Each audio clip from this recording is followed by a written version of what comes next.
السلام علیکم ګرانو کتونکو مینوالو یارانو دوستانو مسافرونو دلشاد خاکسار در د درمر نیوز افیشل پیج له مخه مخاطب یم د شیعاګانو چې کومه امام بارګاه ده په هغې کې موجود یم په دغه لاس باندې دغه امام بارګاه ده او په دې لاس باندې چې کوم دی نو دا جومات دی نن 10 محرم دی او 11 عاشوره چې ورته وایي هغه شپه ده په دغه شپې باندې بلها خلک چې کوم دی په دې خپل سوچ او په دې خپل ذهن کې بلها غلط فهمۍ لري او بلکې غلط ګایډ شوي غلط دي خو نن دغه شپه زه دې ته ایثار شوی یم چې هغه خلکو ته زه وښیم چې شیعاګان چې کوم دي دی شام غریبان په پښتو کې ورته درون ماښام وایي دا څنګه مناوئ راځئ چې د کیمرې په سترګه یې درته وښیم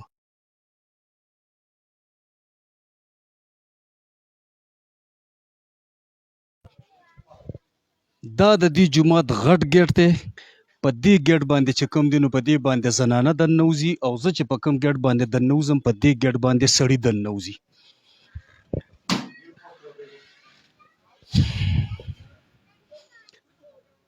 دلته کې مونږه را دننوتو جومات ته چونکې تیاره هم ده خو دا پرده چې کومه لګېدلې ده نو دا د زنانو دپاره لګېدلې ده د دې زنانو ځای ته چې کوم دی نو سړی نه دننوځي او په دې خوا باندې چې کوم جومات دی نو دې ته سړي راځي د دې سړو ځای ته چې کومه ده نو دا زنانه نشي راتلی باقي دننه یعنی جومات ته خو زنانه او سړي را دننوتل خو اوس دننه د جومات په کمرې کې چې کوم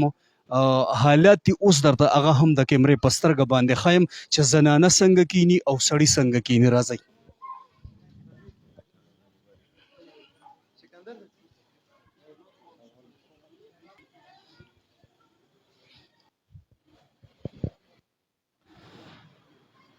دا د دغه جومات نن 10 محرم او 11 شپه چې کومه ده نو دا د محرم ده په دې باندې په پښتو کې ورته درون ماښام وایي او دوی ورته چې کوم دی نو شام غریبه د شام غریبه حوالې سره چې کومې خبرې ویلې شوي دي یا شوي دي یا څوک غلط ګایډ شوي دي چې په شام غریبه کې یعنی مطلب خلک داسې ګایډ شوي دي چې دا زنانه او سړي چې کوم دی نو دا په یو ځای باندې کینی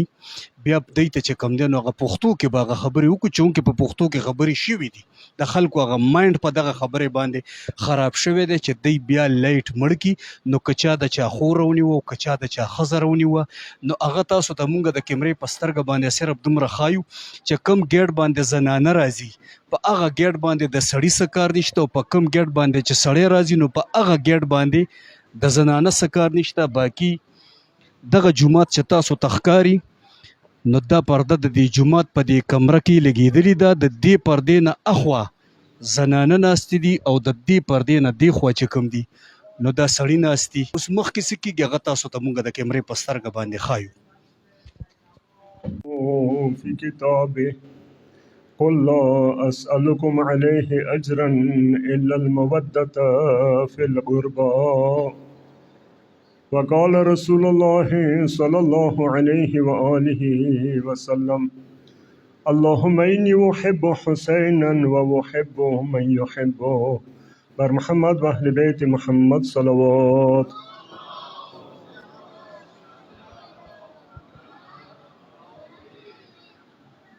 دوستانو د رسول المسیح عاشقانو محبانو تاسې څو ورځې مسلسل خاص کر بیګا عاشورا شپې نن پورې شبیداریم وکړله عزاداریم وکړله بیګا شپه مې عبادت کې تېره کړه چا لمونځونه وکړو چا جلوسونو کې وو نن هم جلوسونه وو ستړي شوي وې دې وجې نه زه نه غواړم تاسې ډېر ټایم واخلم ایا مودات باندې مخکې هم خبرې شوي خو مختصر غونډه دوره ته وایم چې رب ذوالجلال خطاب کوي خپل پیغمبر ته قل لا اسألکم علیه اجرا الا المودة فی القربى پیغمبر دا خلکو ته وایي ستاسو نه زه د رسالت کومه ډیوټي مو وکړئ د اجر نه غواړم دې مزدوري نه غواړم مګر دا څه تاسې قرباو سره مودات وکړئ مودات یعنی د محبت هغه حد څنګه کې تاسې محبت سره پیروي وي هغه محبت څنګه نه بغیر تاسې گویا تاسو ته ژوند مشکل وي دوستانو بار بار دی باندې خبرې وشولې چې پیغمبر ته اصحاب راغللو پوښتنه یې ونه وکړه چې یا رسول الله نوره ښه د موب د ایای چا سره مودت واجب دی هغه چې ودیوتی لهم فاطمه و علی و ابناهما دا فاطمه زهرا دی علیون المرتضی دی او د دوی بچی دي هغوی بچی وي که یو بچی امام حسین علیه السلام هغه حسین څنګه نن کربلا میدان کې ډېر بې دردۍ سره شهید شولو هغه حسین چې تمامو شیعه او سنیانو دې باره کې خپلو کتابو کې لیکلي دي چې کله پیغمبر په لمانځه حالات کې وی سجدې حالات کې وی چې کله امام حسین علیه السلام دغه مبارکو مټو باندې سور شولې ملې باندې سور شولې څوره پورې چې هغه کوز نه وی پیغمبر به سجدې ته تل ورکولو سبحان ربی الاعلی و بحمده سبحان ربی الاعلی و بحمده هغه حسین هغه حسن چې کله پیغمبر خطبه ورکوي خطبې دوران کې کسی چې وړو وړه المسیح روان دي چونکې کم عمر و کله به په ځمکې باندې ولوېدل پاڅېدلو وبلوېدو پاڅېدلو پیغمبر د دغه المسیح او دوره خیال ساتلو تمامو علماو شیعه او سني خپلو کتابو کې لیکلي دي چې پیغمبر خطبه پرېښلله خطاب یې پرېښللو خپله لاړلو خپل المسیح روانې اهل تشیح شام غریبه څنګه مناوئ لایټونه آف شول زمونږ د کیمرې لایټ آن دی سازشي خبرې یا پروپیګنډې چې هر قسمه جوړې شوي دي یا ویلې شوي دي مونږ خپل اورېدلي دي چې په شام غریبه په شپه باندې اهل تشیع امام بارګاه یا جماعتونو ته نارینه او زنانه راټولیږي او څه ټایم چې د دوی لایټونه آف شوي لایټ آف شو نو بیا د هر سړي خوښه ده چې په هرې ښځې باندې لاس کېښو او هغې سره غلط حرکات وکړل خو نه امام صاحب لګیا دی په منبر باندې تقریر کوي او د دې تیاره کې لایټونه چې آف شي دی پکې خپله ژړه او خپل خفګان ظاهروي الله قادر دی الله خبردار دی د الله په نزد باندې څوک ښه دي او څوک بد دي څوک جنتیان دي او څوک جهنمیان دي خو چونکې د دغه غلط فهمۍ لرې کولو دپاره مونږ تاسو ته د کیمرې په سترګه باندې ښایو چې دغه شام غریبه زمونږ د کیمرې لایټ هم آف شو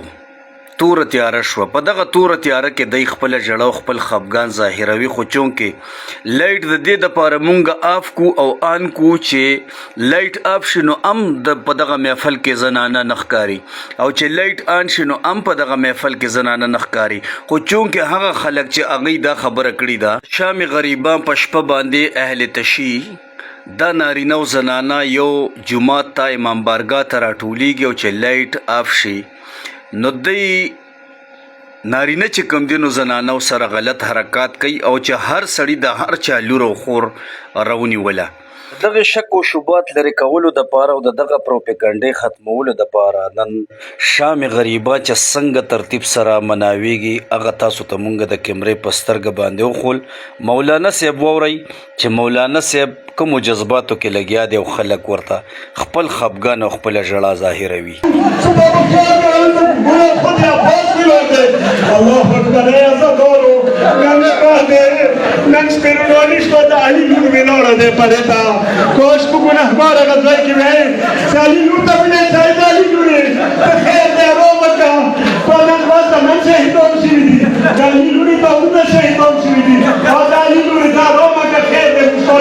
دوستانو میاییم چې بیبي زینب ته یو وصیت یاد شولو ورور حسین چې نن اخري وخت کې ورسره رخصتي کوله ورور حسین څه وصیتونه بیبي ته کړي وو ورته ویلي دي ما ګرانې خورې یو شپې لمانځو کې مو ما په ویره شپې لمونځ کله کوې بیا ما ته دعا کوه